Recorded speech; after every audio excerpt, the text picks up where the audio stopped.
guys. We're gonna do real good. Will, I'll wait until we start rolling to ask you all the personal questions. Yeah, absolutely. Yeah, when did you hit puberty? Oh, pretty early. Oh, well, pretty early, yeah. Good for you. You're an early puber. Like 8th grade, not being as good at sports as I should have been for hitting puberty early. Oh, so you wasted it. Actually, maybe I've heard that like the later you go through puberty, the better. Yeah. Because that checks out. You get your coordination first. But I haven't hit my peak yet. It's still I'm still on an upward trajectory. Still got hope. Yeah, for all of us to be pro athletes. I think I got another like 3 inches in me. Whoa. Yeah. Nice. Let's not clip that, guys. Yeah, I think I got another like 3 inches in me. That's Good Sports Podcast. That's Good Broncos Podcast is back. And then the intro would have played.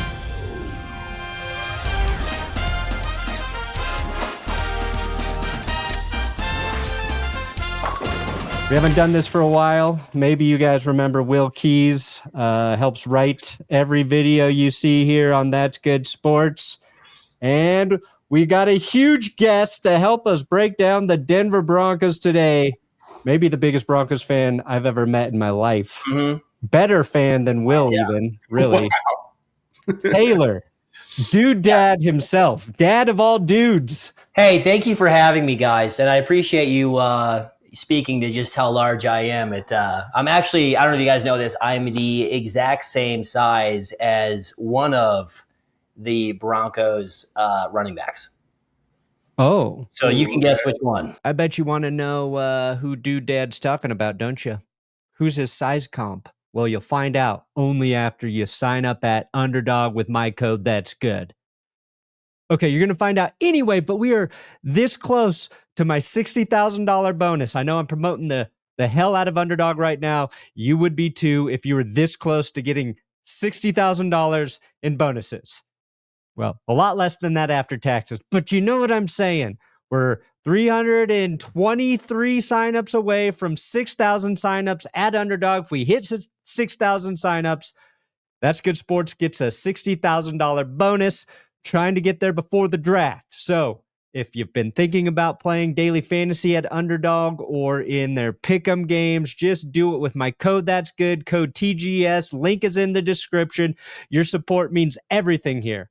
Now, back to the show with Doodad. So we're the same size, same build. Exact same build. Mm-hmm. Who's the smallest? Is it? Audric Estime. It's not Audric Estime. Okay. Well, Mike McGlinchey. Yes, Mike McGlinchey. Yeah. Yeah, he takes some carries every once in a while. No, is it Jaleel McLaughlin. I met him, and we're like the exact same height. I think he weighs a good 5 pounds more than me, but other than that, I'm like, we're same dude. We're exactly the same. We can do any sports activity at the exact same level because we're the same size. I asked him. I was like, do you think I could gain 1 yard as a running back in the NFL? And he said, with our O-line, for sure. Yeah. Then he goes, after 1 yard, we'll have to see. Dude, you know what? It's actually, I think it's easier than people think. You find the hole, you run through the hole, and before somebody hits you, you just fall to the ground. It's about avoiding the hit. That's all it is. You can fall 1 yard. Yeah. You got to fall before they hit you. That's the trick. Yeah. I saw plenty of Broncos running backs fall behind the line of scrimmage last year. A lot about getting 1 yard is giving up and diving forward. Yeah. Jaleel's going to watch this and be like, you guys just got together to talk shit about the Broncos running backs? What the hell? That's not at all what I'm saying. Well, Warren Sharp's going off on Javonte Williams on Twitter. I don't know if you guys have seen that. My favorite guy, Warren Sharp. You love Warren Sharp. He's been posting Javonte Williams lowlights for no reason. Boo to that man.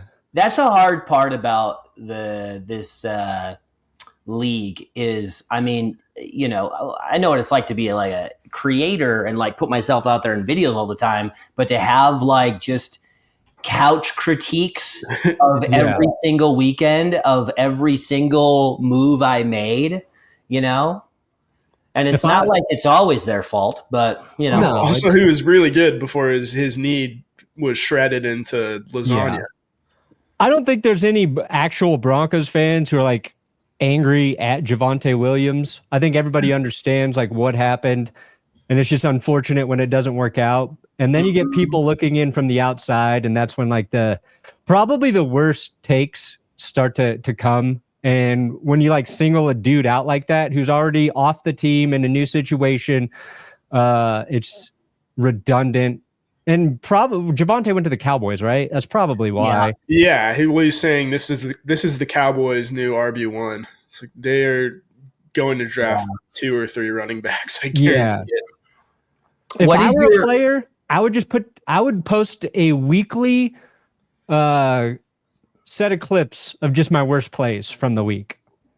Yeah. I'd just get ahead of it. And whatever the coach was going to show us in the film room, I'd just post that to Twitter.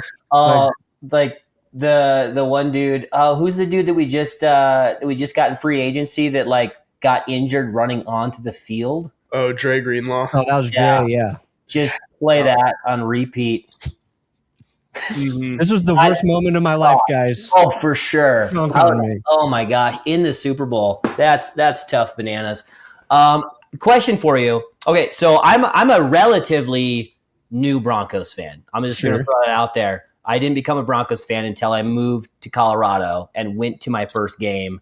And I went to a game and I just like was blown away. I was like, oh, I get it now. Like my dad didn't watch football, so I never watched football growing up. And also I lived in South Dakota, so there is no team, right? Like you know that you don't like maybe. Yeah, you know, if you're in college, but yeah, it was like our team was the Minnesota Vikings in South, you know, like right. So yeah, not a lot going on there, but I just got enthralled with it, and the game I was at, they won. It was like the end of Russ's first year. And I watched them win 2 games that year at the stadium. And that was like 2 of the 5 games they won the whole year. So I went into it with like a weird like confidence of like, yeah, okay, cool, you know. But then I spent the whole offseason like watching them hire Peyton, watching all of the stuff about Russ and how he has fallen off or whatever, seeing them come back and like kind of revive him and then can him. That was like my first full year of football. So very wild, fun ride. But I also said like, game. Nobody can call me a bandwagoner because I'm literally hopping on at 5 wins. Yeah. Came in at the bottom. Mm-hmm. You can respect that. But my question was, I like bandwagon fans. I am pro bandwagon fans. You mean Chiefs fans? Or yeah, they can be there. I think like when Peyton Manning joined the Broncos, they got so much more attention because of him, and they got so many more people watching. That's a good thing for your team. And I think like everybody becomes a fan of whatever team for whatever reason. Mm-hmm. And I was born a Broncos fan. Literally, it was just born. They tattoo it on your chest in Colorado. You have no choice. But like when I'm 12 years old and 12 or 13 and they win their first Super Bowl, like that is the best time in your life to watch your team win a Super Bowl because you are going to be loyal. You're going to be so loyal for the rest of your life, no matter what. And you kind of take that for granted. And you forget like people watching a shit team lose and lose and lose when they're kids. Like sometimes they want to go watch a team that wins and they get drawn into, you know, another team, another franchise. And that's how they learn to like rock with them. So like when a team is good and you can bring in new people and attention to it, like I'm all about it. And that's probably like, that's one of those things that will get you in trouble with real fans, but I like the bandwagoners. When did the Packers win the Super Bowl? Like, was that 98? The It was last one? 96, 7, 96. Yeah. 96, 97, yeah. So- Yeah. And then, dude, I hate that the season ends right when the playoffs Yeah. starts. I can never remember what year the Super Bowl was, except for Broncos. My buddy Charlie Barons from Wisconsin is a Packers fan, and he specifically remembers that day because his dad was like, hey, you need to remember this moment and how this feels because it might not happen again for a really long time. Yeah. And now 20 years later, he's like, I see what dad meant. Yeah. And the year later when the Broncos beat the Packers is when his dad left and just never came back. Yeah. Went out for the milk. Yeah. Going for the milk on a Sunday night at 11 p.m. You're like, we have we got a gallon, right? It's full. Okay. Dad, it's Wisconsin. Everybody has milk all the time. Yeah. I didn't know how recent you were to becoming a Broncos fan. Based on how closely you follow everything and how up to speed you are, I just assumed you'd been a Broncos fan your whole life until we met and talked about it. So I got sucked in, and from those first two games that I went to, I watched or listened to pretty much every single YouTuber talking about the Broncos from then forward. And it sounds like I'm spending a ton of time doing this. I essentially put my headphones on while I'm putting kids to bed. Sure. Because I just have to lay there and act like I'm asleep until they fall asleep. So I've got 2 hours to kill every night. Yeah. And so I just, instead of learning things about the world or, faith, or I just listen to idiots like you talk about the Broncos. Yeah, so that's essentially how I got into it, and then I guess I dropped into your DMs. I don't even remember. You sent nudes to open the combo, and then I was like, "Those are for you." Attention grabbed. Yeah. I think you just shot me a DM. I was already following you. I was like, this guy's funny because you're doing Colorado videos. Yep, we've done a few of those. Yeah. I forget the first one, but I was like, this is pretty spot on. This guy gets a follow. Spends 2 weeks in Colorado was the first one. I spent 2 years here before we made that video because I wanted to make sure my buddy Burke has lived here for 8 years that works with us. So he had some really good insight, but I wanted to make sure that we really understood the culture before we tried to make fun of it or have fun with it, I should say. I did want to talk some Broncos with both of you guys. Sure. One, because Will and I haven't talked about the Broncos for a while, so I've kind of just been missing it. Free agency's happened. We haven't really talked through that, so we'll hit the key points there in free agency, and then I want to talk a little bit about the draft. And I think the Broncos are in this nice spot, and maybe I think you'll agree, Will, that this is the first draft the Broncos are heading into where it doesn't feel like we need the draft to save our team. Yeah. It's the best they've been heading into the draft since the 2015 season. Because after 2015, even after winning the Super Bowl, Peyton Manning's gone. You're like, okay, we've got a good team, but there's uncertainty there. We're going to the buffet for dessert, right? Exactly. We've got our meal. It's full in our belly. Spot on. So at pick 20, we're kind of in a luxury spot with the Steelers picking right behind us. We think they need a quarterback. If it looks like they can get a quarterback, somebody might be willing to jump the Steelers in pay and draft picks for the Broncos spot at 20. But before we even get to the draft, the reason we're there, I think, is twofold. Addressed, I think, our biggest concerns through free agency. And now I think we're learning kind of the pull Sean Payton's actually having as a head coach for the Broncos with, the assist of a good quarterback. But Evan Ingram was on the DNVR podcast, and he was talking about the pitch that Sean Payton made him. And that was a big reason he ultimately decided to come to the Broncos. And then I read a thing about the 49ers made a last-ditch effort to try and keep Dre Greenlaw. So they went to his house to try and recruit him to stay with the Niners. He decided to come to the Broncos. And so I just wanted to get both of your thoughts on free agency, what you feel good about, or basically anything. Go ahead, Taylor. You're the guest. I'm here to collect my thoughts anyway. I mean, aside from the talent we're getting, I think you have to be excited about the fact that they chose to come to the Broncos. Yeah, that's a nice feeling. Like you're saying, like the we're at a time where people actually want to play for our team, and that should tell you a lot about where our team is that he could have stayed with the team he knows. They came to his house, and he was like, I like what they got going on over here. It should tell you a lot about how they feel as professional athletes. They're playing it, about where they see this team and how excited they are about where this team is going. Yeah, and it's the 49ers they're a good football team too. It's not like it was like, maybe not now.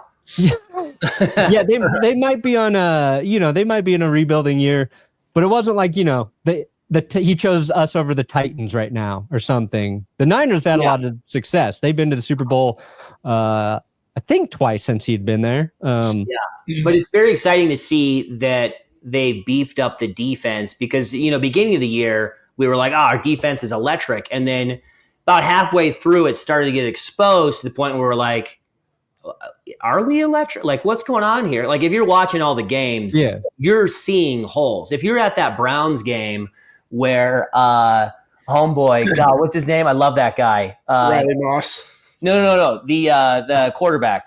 Oh, Jameis Winston. I was at that game. We were sitting in the end field, like way up in the nosebleeds, and it was the craziest experience to like watch us like lose and like be losing. They throw like 400 yards to Judy. Who were all just like, just don't let Judy have a good game. Just don't let him have a good game. And he gets like 400 yards. And then we get 2 pick sixes and somehow win. Crazy. But either way, like you can't watch that game and be like, our defense is elite. So for them to go out in the free agency and stack 2 really good defensive players onto our roster makes you feel a lot better. They had a couple of spots, I think, that were not in dire need of upgrading, but could use a fresh face. And I think one of them was the safety spot opposite Brandon Jones. And PJ Locke's like, he'll get you by at safeties, but he's going to get exposed at times. Like he got beat pretty bad in that Bills playoff game. He has good moments, but he's just like, he's not Hufanga. No. Like Hufanga is a legitimate game changer. Doesn't do everything well, but he's just always around the ball and he's going to create chaos. And then, Cody Barton was actually really, really good for what they got him for. And, stepping in for Alex Singleton, who apparently doesn't feel when his ACL tears during a game. He's got that Elway gene in his knee specifically. Yeah. I think he should have played the rest of the season just to prove that he could. But the thing about all 3 of these like big signings, Hufanga, Greenlaw, and Ingram, is you're getting really, really good players at a discount. Yeah. Because they were all injured. They all have an injury history. So you're getting, if the stars align and say all 3 of them play 14, 15 games the least, like you're getting a lot of bang for your buck. Flip side, though, these are guys with injury histories, and Murphy's Law, everything goes wrong. Suddenly you don't have a free agent class in 2025. Probably the reality is probably somewhere in the middle. I doubt all 3 of these guys stay healthy the whole season. But they're big swings, and I like it. And it's a horse that gets beat to death, but you have a good quarterback in the rookie contract window. It's like, now's the time to spend while you have the money. Yeah. And they're still a little bit restricted in their spending this offseason because Yeah. they're in a good spot, but they're still paying a little bit, just $30 million or whatever for Russ. No big deal. No big deal for Walmart. I think the injury history, it's not like Evan Ingram was injured every year. He was injured last season. Dre Greenlaw tore his Achilles at the end of 2023. So he didn't play for most of this season. And then when he came back, he barely played. And I don't know if he re-aggravated something or whatever, but he just shouldn't have played. Yeah. He probably should have their season was done. Hufanga is probably the one with the most concerning injury history in terms of them being like yearly sort of, issues, different parts of the body or whatever. My fear is just that the Broncos have had a curse at the linebacker position specifically for injuries every single year. Last year it happened to Singleton. It was like every year, whoever we thought was going to be one of the starting linebackers, the Broncos lose them for the entire season. And every year we thought the Broncos would be drafting a linebacker somewhere early in the draft, and they never really did. So to get a guy like Dre Greenlaw, who, when healthy, is one of the best linebackers in the league, I'm just going to pretend like he's going to play all 17 games, every single snap, and he's going to go in the playoffs, and he's going to be the healthiest he's ever been in my life. I have to believe that at this point. He must walk onto the field, though. Yes, that's in his contract. Yeah. Actually, he's going to be the first player to get carted onto the field. Yes. Achilles will never you're getting carted on into the Mike linebacker spot. And you will stand there. They put him on a little dolly cart and just wheel him out to his position. Yeah, I don't care if it's one of those little moped things. Yeah, you're not running until the ball. Pull the bubble wrap off. Yeah. Honestly, you know what? I would take that job. I'm just on the sideline. I piggyback him out. Oh yeah, he hops on my back. I take him out. Who's that guy? That's Dre Greenlaw's piggyback guy. Dre Mobile. Mm-hmm. He gets paid $750,000 a year for that. It's that minimum for piggybacks. It's worth every penny. Yeah. Play ends, whistle blows. I run out, meet him wherever he is, get him back to the huddle. Now, serious back problems after just 2 games, but that's why he makes all the money. Yes. Honestly, that would be a fantastic sketch. Yeah. Piggyback dude. Get him to do it. I'll call up Dre. Where were you at on the Stidham versus Knicks starting last year? Start I Knicks. think we were on Knicks, yeah. Just throw him in there. And it's because Bo Nix played a ton at college. Mm-hmm. So he's a guy you bring in, he's got all the games. The first couple games you were like, okay, but you got through it and now you're through it, Yeah. Yeah, I mean you that's kind of the thing is he's probably going to look like he's, swimming upstream for 2 games is probably the best case scenario. Yeah, it did. Throw a guy in there against 2 good defenses. And his accuracy and everything looked not great. And he with a lot of scrambling. He saved himself with his legs. If he didn't have legs, he might not be playing. Yeah. His legs might not be able even to be a quarterback if he didn't have legs. Yeah. That would be very tough. He'd need a piggyback guy. He would be a true inspiration. He would be his savior. Mm-hmm. I'd probably didn't have legs because I'd have to bend down so much to just get him up there. Yeah. And I'd technically be the tallest quarterback ever. Yeah. Then I'd just be on the field with him. We'd play together. You gotta take my legs, his arm. I'm sure they would choose me for that. Yeah. And if they hit you, it's not roughing. But if the player hits Bo Nix, then it would be roughing. Yeah. So that's really bad. You're not the passer. Yeah. They just hit me and knock him off. Yeah. Now, if he lands on his stump, is he not down? Or once he's off my back, he's down? One stump equals 2 feet equals 1 knee, I think. Yeah. Probably. Or an elbow. Now that checks. John Madden always said that about stumps. Yeah. Where were we? Shit. I think the other part of Bo Nix too, a rookie coming in, the thing that's hard to gauge is Sean Payton runs a very complex offense. That takes time to learn, and you simplify what you can for a rookie, but we saw Russell Wilson struggle with it. You know what I mean? Like, yeah. And I think it's for sure. You got a rookie, you got to give him time to learn that, to get comfortable with it, to get comfortable with an entire new team.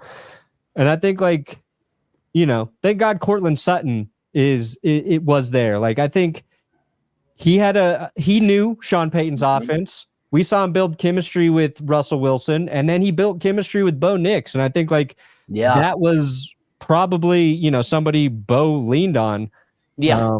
And the Broncos had a good quarterback room last year. Like, I know it's cheesy, but seeing like all three quarterbacks hanging out together, like with their wives, off field on those, like, you know, it's like the quarterbacks and the girls are having movie night. And it's like, okay.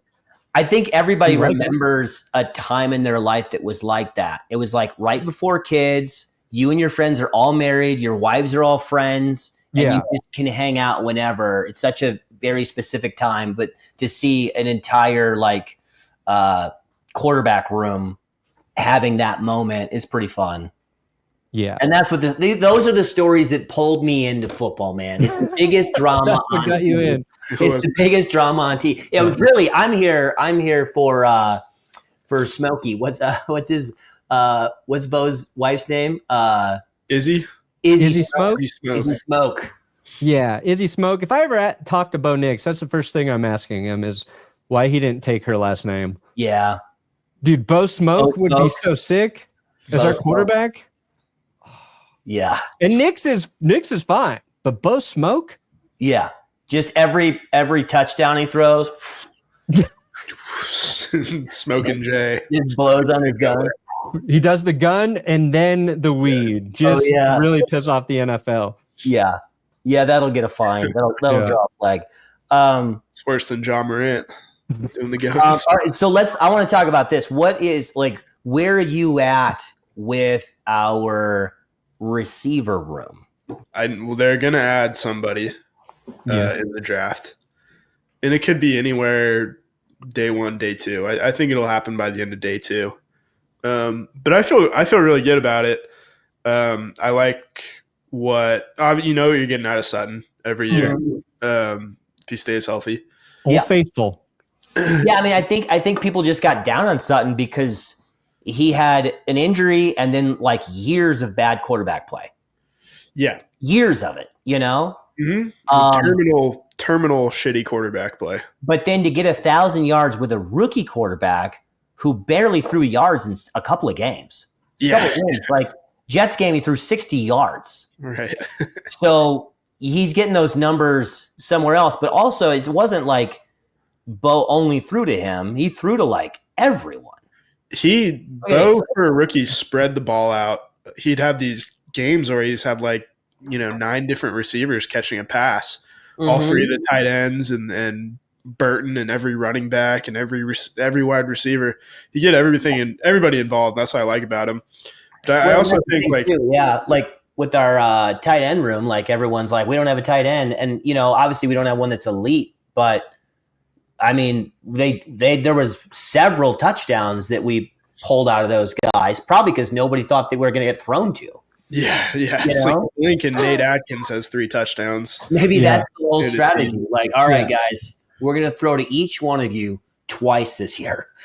Yeah. But no one's going to see it coming. I think there's a lot of positives. I think Evan Ingram, if he stays healthy, that's a huge upgrade at the tight end position. That in itself should help the passing game so much for Bo Nix. Well, and you saw Marvin Mims get exponentially better by the end of the year, or just utilized in a way that worked. So, like, let's say even if the Broncos didn't do anything in the receiver room in the draft, and I think they will, you have to believe, I think Marvin Mims, they found something with him, how to use him properly. That catch he made in the Browns game. Bengals game. Or was it Browns or Bengals? I think that was the one over the middle. Browns, through the 2 defenders. The Bengals catch was more impressive, but the throw-in catch in the Browns that was game. Browns, top 5 from last season of the entire NFL. So his emergence, Taylor, I think you're spot on. Like, I think that's important and is going to be beneficial. And I think like we still don't know about Troy Franklin. I think if that connection hits, then there's 4 good receiving targets on the team right now. Devon Vele was way outperformed Franklin. Yeah, and Vele was good. There's guys there, and I think people forget too, like just because guys don't put up insane numbers as rookies, you have to give them time to develop, and I think there's a lot of positives there. Now, pick 20, put it this way. Okay, let's say there's like a tight end they really like. I don't know. Do you follow the mock draft shit closely, Taylor? A little bit. I know we're looking for Ashton Genty. I don't know if that's realistic. I just don't want him to go to the Raiders. Yeah, they would have to trade up to get him. But there's a tight end who might be there. Colston Loveland. Colston. Colston Loveland. Which way is it? Love it's a city of Colorado. Yeah. So let's say there's a very good receiving tight end prospect there, or you take the best available wide receiver. Like which would you prefer? Two receiving threats at tight end, or just add another receiver? I think they're going to go running back, but I think you got to go running Taylor, back. I don't know. I think it's so wide receivers are the second highest paid positions in terms of average value behind quarterback, and then tight ends generally. I mean, we just saw Trey McBride get paid, but they're not really cashing in. And this was kind of, I think, a reason why Brock Bowers fell as much as he did to pick 13 last year, is because you're not saving a lot of money by drafting a tight end in the first round. Saving a ton of money by drafting a quarterback in the first round, because there's this big disparity between his rookie contract and his second contract. Same goes to a lesser extent for wide receivers. If you find a really good wide receiver, you don't have to pay him for 5 years, right? In the first round, because you get that, what do you call it, fifth-year option. So that's definitely, if all things are equal and you feel like you've got 2 similar prospects, 2 similar positions of need, for a team that's, pretty savvy cap-wise, that could be what it comes down to. So you're saying they would go wide receiver? Yeah. You would go wide receiver. It's a bigger position of value, to draft in the first round. Or sorry for the nerd answer. Yeah. If they don't need a receiver, they trade back and they get 2 picks. They could very well trade back 1 pick in this draft, I think.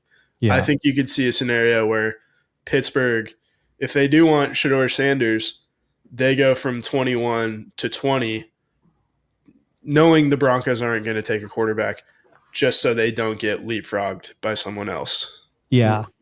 Which is a great spot to be in. I think that you said earlier, Brandon, being a pick ahead of like an obvious quarterback team. Yeah. Is very nice. And it's at this point we've got to kind of hope that Aaron Rodgers doesn't make a decision before the draft. Like if he hasn't committed to the Steelers, they're going to be even a little more antsy at 21 to find a quarterback possibly. Make up your damn mind, dude. Yeah. I mean, if the Steelers got him, it would just be like, what are they doing over there? Yeah. Like, I mean, unless they just think they have everything they need, they just need a quarterback. But even if that's it, is Aaron Rodgers still the guy? He hasn't played good in a couple of years, So the Steelers are in the exact same spot the Broncos were, a couple years after Peyton Manning left. You basically just got like a different Russell Wilson with a different set of baggage. Yeah. I think, you go from a team whose ceiling was the wild card round last year with Russell Wilson to a team whose ceiling is maybe sneak out of the wild card round. What do you think the Broncos do at pick 20? Take a running back, take a receiver, take a tight end, take defensive line, and just in knowing that they could address any 4 of those positions and we'll be happy, that's a huge win Or do you think they trade back? I think a QB needy team. Wait, I'm not done with the options. Or they make an aggressive move forward to get Ashton Genty or even Omarion Hampton, the other running back everybody likes, who now I don't think very many people believe he's going to be available at 20. Taylor, what do you think they do? Bet. They're aggressive. They're moving up. They're getting Genty all day, baby. Bronco to Bronco. You got to let it happen. And if the Raiders take him, then they trade back. Okay. Will, what's your prediction? I think Genty's going to go pretty early. Yeah. I love him. Think he's a great player. I don't think they're willing to trade up for a running back. Not a running back, the running back, Will. He is the running. No, I agree with you. He's the top dog. Trust me, I really like the guy. He's like a cooler King Henry. He is. He's got some King more Henry. Agile. He's like a gesture. He's like a Prince Henry, I think. Yeah, he's a prince. Oh, the prince. He's like a Prince Albert. Prince Albert. Yes, Is right the through the middle every time. I think that I don't know. I think they're going to be fairly boring in round one. No one wants to hear this, but I think they're going to go someone on the defensive line. You're talking about defensive. And it's probably gonna piss a lot of people off. Who plays defensive tackle? If you say name, I'll know a name. But who's on that? We got on the roster right now. Yeah. Who's our starters? Zach Allen, Franklin Myers. Yeah. Because those guys are elite. So you're just saying putting somebody else behind them in case they. Yeah. I mean they're very good. Zach Allen, you've got to get paid. JFM's not young. They just did pay him, right? They paid DJ Jones. They haven't paid Zach Allen yet. Yeah. They got Zach Allen, DJ Jones, John Franklin Myers, Malcolm Roach. You got to pay Zach Allen. DeAndre Tillman. I think they're going to go. I think a lot of teams watched what the Eagles did, especially the way they handled the Chiefs up front. Mm-hmm. It's like, okay, we're playing the Chiefs twice a year. Like, our goal should be to win the AFC West the year after getting back to the playoffs. Yeah, I mean, that's kind of the blueprint. And then I think there's such a deep running back class, you can wait until day 2 and get like not just a guy in your rotation, but a starter. So I think they go D-line, and then they probably get someone like Quinshon Judkins out of Ohio State, round 2-3. With a name like that, I mean, that guy's got to be elite. He's pretty good, and he kind of got like obscured last year because he was on an awesome team with the best wide receiver in the country and one of the 3 best running backs next to him splitting carries. But it got kind of lost in the sauce how good he is. And that's probably nice. Like when you can get a running back who wasn't overused. Yeah. They're, last year in college. Yeah, Genty. The thing about Genty too is he got run into the ground at Boise State because he was the offense. A lot of carries. He's had the whole summer to sit on a beach. His body's fine now. I mean, I think he's going to be fine. It's just like that's a selling point for a guy who didn't take a ton of punishment. Yeah. It'll depend on like what happens, I think, in front of them. If they're not going to be aggressive, like if there's a guy that they want to trade up and get, I don't even know who that is necessarily. I think Sean and George Payton will do it, but let's assume they'll stay at 20. If there's a run on defensive linemen before them, they'll go, different position. I would love for it to be a running back at 20, just because I love watching running backs. I think it was a big issue for the Broncos. This is a good class to get one.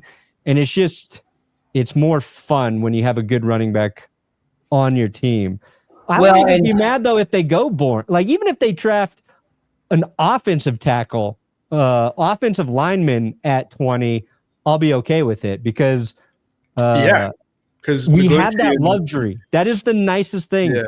Like, if you think this tackle is the best tackle, or even if it's an interior player, they'll have questions about the offensive line, not this season, but the season and two after. You've got Garrett Bowles' contract's going to be up at some point soon.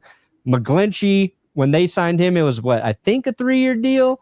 Ben Powers was 2. I think a lot of those guys' contracts are going to come up over time. And if you find what about there? Yeah, you generally don't find good tackles in free agency. Yeah, it's a hard one. So it could be boring. I mean, running back, but whatever. How are you feeling about Audric Estime and Jaleel coming into next year? I mean, it's Jaleel's 3rd year, but how do you feel about Estime coming in as a sophomore? I think you got to see more out of Estime. Like you and you're going to wiggle. Even if they get Ascingenti, they're like, Peyton likes to run 3 backs. He likes to. Yeah, that's the thing is like he's always been that way too. And that's why it's always very perplexing why they took Reggie Bush 2nd overall in 2006, which is his first year. Maybe that wasn't his decision. But, yeah, it's always been like Bush, Pierre Thomas, Deuce McAllister, whoever, Darren Sproles, always been this committee approach. And so that's probably a reason not to – take a guy. Obviously, if you have a guy who's head and shoulders better than everybody else in the building, you'll probably change your philosophy on how you're doling out the carries. But, yeah, I think the way that he's always structured his offense is he's got these 3 guys that do different things. And, yeah, I think you're just so likely to run into – a starting caliber running back in this draft from not even on day 2, but like well into rounds 4, 5, 6. Yeah. And I'm excited to see Estime next year. I don't know what the Broncos, how they feel about Estime. They could have used him a lot more later in the season and they didn't. So like, it was always hard to understand what exactly they were. There was definitely a couple games where it was like, all right, they're stepping away from Williams, giving the other guys the carries, and then they'd come back to Williams, and you're like, okay. They had to play Javonte, I think, to some extent because he was the guy who could – I like to say he could do all 3, but he really couldn't run the football. That was the one thing he couldn't do. Is he could pass protect and he could catch the ball out of the backfield, but – great check down, though. Like, I mean, he's that safety valve. So many plays were saved by him catching the ball and running up the sideline. Yeah, it's like looking at your Estime. This is Estime, right? I think he was the lead passer or pass catcher in a couple of games too, wasn't he? That might have been in the Russ year. He for sure was. Russ, he had P. Ryan catching a bunch of passes, and they didn't even I think they sat Estime in the playoff game too. So like, yeah, they did. He was inactive. I think it's more of like what they think of him. Because he had those fumbles. He did. I think he fumbled on his first carry. Yeah, he had a couple. Like it was like a banger carry for like 8-10 yards or something like that, and he fumbled. Which is he hurdled a guy and then fumbled, which is crazy because I don't remember anybody else on the team fumbling. Bo Nix didn't fumble. I don't know if any of the receivers lost a fumble. Estime, I think, fumbled twice, and then he got put in the doghouse. But I don't remember anybody else dropping the ball. And that, folks, is why you have to play with the piggyback. One guy with the legs, one guy holding the ball. Mm-hmm. That's it. It's too much to 4 limbs. Javonte fumbled twice. Did he lose any? He lost both. Estime fumbled twice, lost one. Nick's technically 2 fumbles, but 0 lost. That's my boy. That's my so boy. only 3 lost fumbles last season for the Broncos total, which is very impressive. Well, you know what gets me just Sutton fumbled rock hard is knowing that right now Bo is just at home in a dark room just watching the entire season and drinking it all in. Yeah, he's being shown the season ahead of time right now. Oh no, the last season. He's watching the future right now. Watching the future? Yeah, well. He's being shown the script by the commissioner. Yeah. Well, he's a great story. So I could see him being a lead character. Yeah. Can I share with you guys Mel Kiper's latest mock draft? Yeah, sure. Please do. He is Teteroa McMillan, wide receiver, Arizona at 20 to the Denver Broncos. And everybody's comping McMillan to Cortland Sutton, which is interesting. Got 2 Suttons. That's interesting because we have a Cortland Sutton. We have one Cortland Sutton, but imagine 2. If we drafted Tet, do we have to give Cortland back to college football? He goes back to, well, I don't know how it works with college eligibility and NIL these days. Sutton could probably make more money with NIL money right now. Yeah, I think so. He's on a good deal. He's on a team-friendly deal. Also, Sutton I met him, nicest guy you'll ever meet. It was I got to do a charity event last year, and I right away I'm just fish out of water, doing this charity event with all these athletes, and I know how to be around creators and influencers and stuff, but athletes is this whole other thing because they're all 6 feet taller than me. Yeah, and they can all just crush you. Yeah. So I'm just kind of there, just trying to be present, and he beelines it to me, and he's like, "Oh, have you seen this guy? This guy's hilarious." And I was like, "Holy shit, Cortland Sutton knows who I am." He was the only one that knew who I was, but I was like, "I'll take it. That's awesome. Yeah, put that in the memory booklet. That's awesome. I want Sutton to be a lifelong Bronco. End his career here. He's been through the shit, and now things are going well. I want him to have to field questions about his contract last year was just painful because obviously he wanted more money, but he's such a nice guy. Yeah. That he's like, I don't want to answer this question. I just would be good money more. I like money. Yeah. I also just got married and could, get injured tomorrow and never play again. Yeah. So, It's so weird because you talk, he's a second-round pick who's been the number 1 wide receiver since on the team since his second year, and people are weirdly disappointed with him. Yeah, he had a terrible injury coming off of a breakout season, and we've been talking about earlier, had just dog shit quarterback play for years. For sure. Taylor, tell everybody where to find you. Every single platform, just search Dude Dad, make comedy videos, build cool stuff for my kids, and I will see you at Broncos Stadium, Empower Field at Mile High this fall. That's right. You go to a lot of games. So. I go to a lot of as many as I can. I pull a lot of strings. We'll try to go to one together this year. If you're not doing a live and trying to feed your family, you could come out and spend all of that money. Yes, and more. You just do it live from the stadium. Do you ever think about that? We're just in the stands the whole time. Yeah, the Broncos are coming down the sideline right now. Just do it on my phone like this. What are you doing? You can't be streaming in here. Actually, I could potentially hook that up. We can talk. Oh, yeah, let's talk. Hey, everybody, go follow Brandon. If you don't already, if you just stumbled across this video, make sure you follow Brandon and Will. That's Good Broncos podcast. Thank you guys for tuning in. Perfect.